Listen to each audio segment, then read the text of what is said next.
The first thing you must give up if you truly want to vibrate higher is the addiction to being liked by everyone. This may sound simple on the surface, but psychologically, this is one of the deepest patterns a human being can carry. Many people believe they want freedom, growth, or peace, yet their choices are constantly controlled by the fear of disapproval. They say yes when they want to say no. They stay silent when something inside them wants to speak. They adjust their personality depending on who they are around. And over time, this creates a quiet form of exhaustion that most people cannot even name. When we look at this through the lens of psychology, as often discussed by Gabor, the need for approval is rarely about the present moment. It usually comes from early experiences where acceptance felt uncertain. As children, we depend on connection for survival. If love felt conditional, if approval had to be earned, the nervous system learns that being liked equals being safe. And once that belief is formed, it follows us into adulthood, even when the danger is no longer there. So the person keeps adapting. They become agreeable, polite, helpful, understanding, always available. On the outside, this looks like kindness. But on the inside, it often feels like tension. Because every time you abandon your truth to keep someone comfortable, your body registers that as a form of stress. You may not notice it immediately, but the cost shows up as anxiety, resentment, and a constant feeling of being drained. The problem is not that you care about people. Caring is natural. The problem begins when your sense of self depends on how others respond to you. When your mood rises and falls based on someone's approval, your energy becomes unstable. You are no longer living from your center. You are living from reactions. Higher vibration, if we use that term in a psychological sense, is not about being positive all the time. It is about being aligned. It means your actions, your thoughts, and your values are not fighting each other. And alignment cannot exist when you are constantly performing for acceptance. Think about how much energy is lost just trying to manage other people's opinions. You replay conversations in your head. You worry about what someone thinks of you. You hesitate to make decisions because someone might not agree. All of this keeps your mind busy, but it does not make your life deeper. It makes it smaller. The moment you begin to let go of this addiction, something uncomfortable happens first. You may notice guilt. You may feel selfish. You may even feel afraid that people will leave. And sometimes they will. But what you gain in return is something far more valuable than approval. You gain stability. You gain clarity. You gain the ability to act without constantly looking over your shoulder. People who vibrate higher are not the ones everyone likes. They are the ones who can remain honest without becoming cruel, firm without becoming cold, and independent without losing compassion. They understand that being misunderstood is not the same as being wrong. When you stop living for approval, your energy stops leaking into 100 different directions. It gathers, it becomes stronger, quieter, and more grounded. And from that place, real growth begins. If you want to rise, you must accept this truth. The moment you stop trying to be liked by everyone is the moment you finally become yourself. The second thing you must give up if you want to vibrate higher is the habit of overthinking every move. Most people don't realize how much of their energy is consumed not by action, but by hesitation. The mind keeps analyzing, replaying, predicting, and questioning as if the right answer will appear only after enough mental effort. But in reality, overthinking rarely brings clarity. More often, it creates paralysis. From a psychological point of view, overthinking is not a sign of intelligence as many people believe. It is usually a sign of fear. As often explained in the work of Gabor, the mind develops protective patterns to avoid emotional pain. If at some point in life making a mistake led to rejection, shame, or punishment, the brain learns to become extremely careful. It starts scanning for every possible outcome, trying to prevent discomfort before it happens. The intention is protection, but the result is tension. You see this in people who cannot make simple decisions without feeling overwhelmed. They think about what could go wrong, what others might say, what the future might look like, what the past has taught them. The mind becomes so busy trying to stay safe that it forgets how to move forward. And without movement, there is no growth. When we talk about vibrating higher, we are really talking about the ability to live with a certain level of trust in yourself. Not certainty, not perfection, but trust. Overthinking destroys that trust because it sends a constant message to your nervous system that you are not ready, not prepared, not safe enough to act. So you wait. And while you wait, life keeps moving. There is also a deeper philosophical problem with overthinking. It keeps you living in imagined realities instead of the present one. You argue with people in your head who are not even there. You prepare for conversations that may never happen. You relive mistakes that no longer exist except in memory. The body, however, reacts as if all of this is real. Your muscles tighten, your breathing changes, your sleep becomes restless. The mind thinks it is solving problems, but the body feels like it is under threat. People who rise to a higher level of awareness learn something very important. Clarity does not always come before action. Sometimes clarity comes because of action. When you move, you learn. When you decide, you discover. When you take a step, the next step becomes visible. But when you stay in your head, everything looks uncertain because nothing is actually happening. This does not mean acting without thought. It means thinking without getting trapped. There is a difference between reflection and rumination. Reflection helps you understand. Rumination keeps you stuck in the same circle. One moves you forward, the other keeps you busy while nothing changes. Letting go of overthinking can feel uncomfortable at first because the mind believes it is losing control. You may feel exposed, unsure, even vulnerable. But that discomfort is often the sign that you are stepping out of an old survival pattern and into a more mature way of living. Instead of trying to predict every outcome, you begin to rely on your ability to respond to whatever happens. And that shift changes your energy completely. You become less tense, less reactive, less afraid of making mistakes. You start to realize that strength is not the ability to avoid every wrong move, but the ability to keep moving without losing yourself. If you want to vibrate higher, you must understand this clearly. The life you want cannot be reached by thinking about it forever. At some point, you have to trust yourself enough to move. The third thing you must give up if you want to vibrate higher is your emotional attachment to the past. This is one of the most difficult patterns to release because the past does not live only in memory. It lives in the body, in the nervous system, in the way we see ourselves, in the way we expect the world to treat us. Many people believe they are reacting to what is happening now, but in reality, they are responding to something that happened years ago. From a psychological perspective, the past shapes us far more than we like to admit. As often discussed by Gabor, the human mind is built to protect itself from pain, not to tell the truth. When an experience hurts deeply, the brain stores not only the memory, but also the emotion connected to it. Later in life, situations that resemble that old experience can trigger the same reaction, even if the present moment is completely different. This is why someone can feel rejected without being rejected, unsafe without real danger, or ashamed without knowing exactly why. The problem begins when the past stops being something that happened and becomes something you live inside. You replay conversations again and again, thinking about what you should have said. You remember mistakes and use them as proof that you are not capable. You hold on to betrayal, disappointment, or loss as if letting go would mean saying it did not matter. But holding on does not honor the past. It keeps you tied to it. When people talk about vibrating higher, they often imagine becoming more positive, more calm, more confident. But none of that is possible if your mind is constantly looking backward.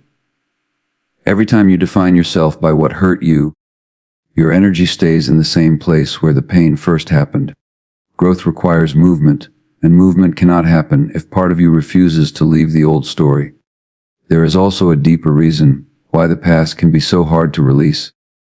Pain can become part of identity.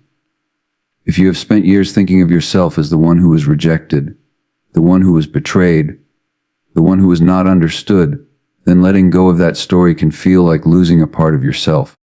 Even if the story hurts, it feels familiar. And the mind often prefers familiar pain over unfamiliar freedom. But staying attached to the past does not protect you. It limits you. It makes every new situation look like a repetition of the old one. You become cautious where you could be open, defensive where you could be curious, distant where you could be connected. The body remains tense because it thinks the danger is still present, even when life has already changed. Letting go does not mean pretending nothing happened. It means allowing the experience to become something you learned from, not something you live inside. It means recognizing that what happened to you is part of your story, but it is not the whole story. The moment you stop using the past as a definition, you create space for something new to exist. People who vibrate higher are not people who never suffered. Very often they are the ones who suffered deeply, but refused to stay there. They learn to carry the lesson without carrying the weight. They understand that the past can teach you, but it should not decide who you are allowed to become. And this is the shift that changes everything. When you stop reliving what hurt you, your energy returns to the present. Your mind becomes clearer, your body becomes lighter, and your decisions stop being controlled by old fear. If you truly want to rise, you must accept this truth. You cannot step into a new life while holding on to an old version of yourself. The fourth thing you must give up if you want to vibrate higher is the need to control everything. This need is often misunderstood, because on the surface it can look like discipline, responsibility, or strength. But psychologically, the constant need to control situations, people, and outcomes usually comes from the opposite place. It comes from fear. It comes from the feeling that if you do not hold everything together yourself, something will fall apart. Many people live with this tension every day without realizing it.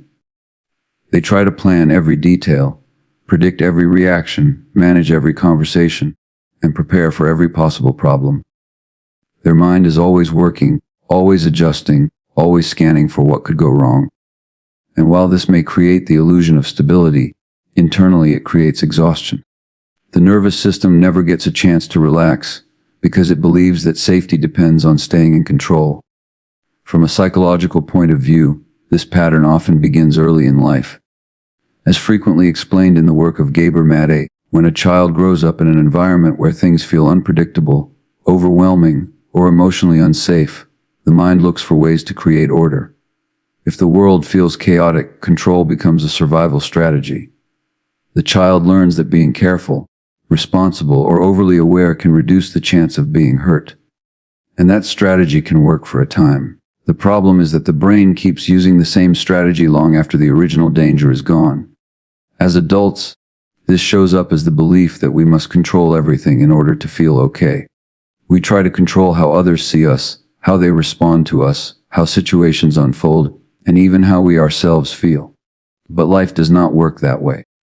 The more you try to force everything into your expectations, the more resistance you experience. And that resistance creates frustration, anxiety, and sometimes anger, because reality refuses to follow the script you had in your head. When we talk about vibrating higher, we are talking about a state where your energy is not constantly fighting with what is happening. Control keeps you in that fight. Acceptance, on the other hand, allows your energy to stay steady even when life is uncertain. This does not mean becoming passive or careless. It means understanding the difference between what you can guide and what you must allow. You can control your actions, your effort, your honesty, your boundaries. But you cannot control how others think, how they feel, or what choices they make. You cannot control every outcome, no matter how hard you try. And when you refuse to accept that, you create a permanent tension inside yourself, because part of you is always trying to do something impossible. There is also a deeper emotional cost to needing control. When you are always trying to manage everything, you rarely feel safe enough to be present. Your mind stays in the future, preparing for problems that may never come. Your body stays tight, as if something could go wrong at any moment. Over time, this becomes your normal state, and you forget what it feels like to be at ease. Letting go of control can feel uncomfortable at first, even frightening. The mind may tell you that if you relax, everything will fall apart. But what usually happens is the opposite. When you stop trying to force life, you gain more clarity about what actually needs your attention and what does not. Your energy becomes more focused, not less. You act with intention instead of tension. People who vibrate higher are not the ones who control everything. They are the ones who can stay grounded even when things are uncertain. They do what they can, they accept what they cannot, and they do not waste their strength fighting reality. And this is the truth most people resist, but eventually must learn. The moment you stop trying to control everything is the moment you finally gain control over yourself. The fifth thing you must give up if you want to vibrate higher is the comfort of staying the same. This is the one people resist the most, because the mind is naturally drawn to what feels familiar, even when the familiar is limiting. Human beings often say they want change, they want growth, they want a better life, but at the same time they hold tightly to the habits, environments, and identities that keep them exactly where they are. And this is not because they are lazy. It is because the nervous system is designed to prefer what feels safe over what feels new. Psychologically, comfort is not always the same as well-being. Something can feel comfortable simply because it is known.